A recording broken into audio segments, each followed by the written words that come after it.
Gusto ko lang i-share sa inyo si Peanut galing school kanina. Tapos Luis Manzano naluha sa matamis na sagot ng kanyang anak na si Peanut sa kanilang school.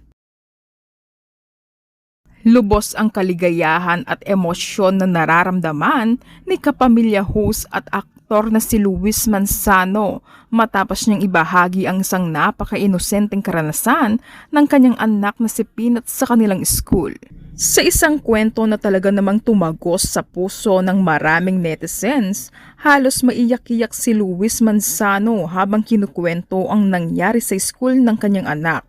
Ayon kay Luis, tinanong umano ng teacher si Peanut ng isang simpleng tanong, "What makes you happy?" Walang pag-aalinlangan na sumagot ang bata ng "When Papa kisses me." Isang sagot na agad nagpangiti at nagpabigat ng damdamin ng puso ng aktor.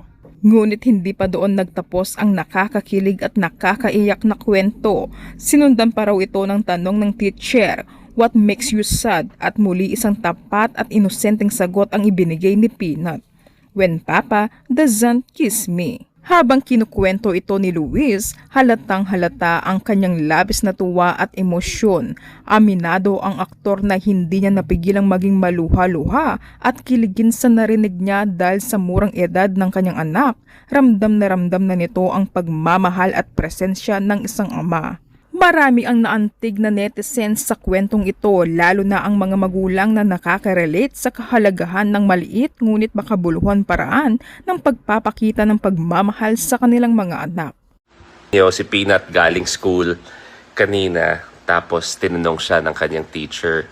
Sabi ng teacher, "What makes you happy?" Sabi niya, "When Papa kisses me." Tapos after sabi, "What makes you sad?" Sabi niya, "When Papa doesn't kiss me." Yun lang, kinilig ako. Wow.